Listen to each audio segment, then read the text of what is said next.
On passe des heures en ligne chaque jour. On clique, on like, on partage. Mais si, derrière ces gestes qui semblent si anodins, se cachait en fait un véritable travail. Un travail invisible et surtout non rémunéré. C'est exactement ce qu'on va explorer ensemble aujourd'hui. Voilà la question qui fâche. Chaque interaction en ligne, même la plus simple, c'est une donnée. Une donnée qui va nourrir et entraîner une intelligence artificielle. On ne fait pas que consommer du contenu, non. On participe activement à la construction d'un système immense. Alors logiquement, est-ce que cette participation ne mériterait pas une forme de salaire ?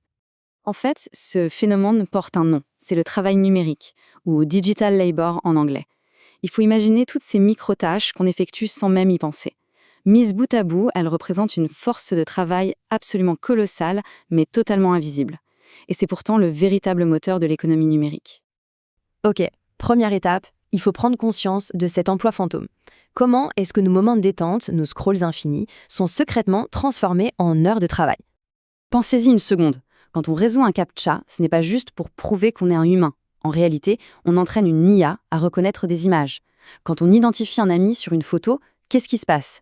On perfectionne un algorithme de reconnaissance faciale. Ce qu'on nous présente comme une simple fonctionnalité est en fait une tâche productive. Pour bien analyser ce phénomène, il y a un nom qui est juste incontournable.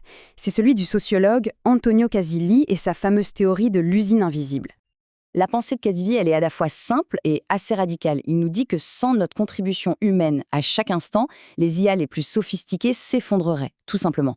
Le problème, c'est que toute la valeur qu'on crée, eh bien, elle est captée par les plateformes sans qu'on reçoive la moindre reconnaissance en retour. Mais alors, comment est-ce qu'un système pareil peut tenir debout ? Casilli explique que tout ça, ça repose sur 3 illusions collectives. 3 mythes vraiment puissants qui nous font continuer ce travail gratuitement. Ce qui est fascinant, c'est de voir comment ces illusions s'emboîtent parfaitement. La gratuité, ça masque le travail. La prétendue neutralité de la machine, ça cache l'humain qui est derrière. Et puis, l'idée que nos données n'ont de la valeur que pour nous, ça ignore complètement que leur vraie richesse vient de leur mise en relation avec celle de millions d'autres personnes. Face à ce constat un peu déprimant, une autre voie importante s'élève, c'est celle de Jaron Lanier, qui lui propose une économie qu'il appelle humaniste et qui serait basée sur la dignité des données. Lanier, lui, ne se contente pas de critiquer, il propose une solution concrète. Son idée ? Changer l'architecture même d'Internet. Il veut créer des systèmes capables de tracer chaque donnée jusqu'à son créateur humain et de le rémunérer à chaque fois que sa contribution génère de la valeur. Cette citation, elle résume parfaitement sa philosophie. Pour Lanier, la solution ne peut pas être juste politique ou fiscale, non, elle doit être technique.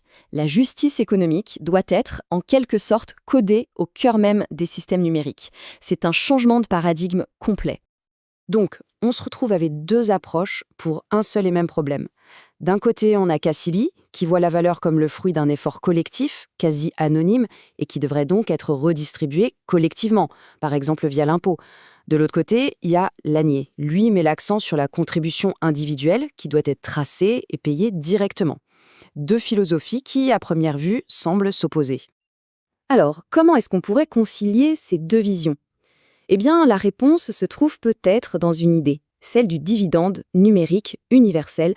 Est-ce qu'on peut imaginer un système qui arriverait à honorer à la fois cet effort collectif, si cher à Casilli, et en même temps la dignité individuelle, voulue par Lanier ? C'est justement l'objectif d'une idée assez novatrice. Alors le DNU, qu'est-ce que c'est ? L'idée est assez simple sur le papier. Intégrer directement aux plateformes un mécanisme qui redistribue automatiquement une partie de leurs profits à tous ceux qui participent à créer cette valeur, par leurs données et leurs interactions. Et c'est là que ça devient vraiment intéressant. C'est que le DNU réussit à faire la synthèse. D'un côté, il est collectif, comme le veut Casilli, car il ne rémunère pas chaque petit clic, ce qui pourrait mener à une sorte de micro-exploitation, mais bien la participation globale à l'écosystème. Et de l'autre, il est systémique et technique, comme le souhaite Lanier, car il est inscrit dans l'architecture même de l'économie numérique. Ça assure une redistribution qui se veut juste et digne. Bon, alors, qu'est-ce que tout ça signifie pour notre avenir ? Comment est-ce qu'on pourrait passer de ce statut de travailleur invisible à celui de contributeur enfin valorisé ? En réalité, le véritable enjeu, il dépasse de loin la simple question d'être payé ou non. C'est un changement de perspective radical. Il s'agit de passer d'un statut de simple consommateur passif à celui de contributeur actif et reconnu. C'est la promesse d'une économie numérique où la valeur humaine serait enfin placée au centre du jeu. Et c'est sur cette question qu'on va se quitter. Essayer d'imaginer un monde où chaque contribution numérique est reconnue et valorisée, ça ouvre des perspectives assez vertigineuses sur la répartition des richesses, sur le futur du travail et sur notre rapport à la technologie. C'est une réflexion qui ne fait que commencer. Merci de nous avoir suivis.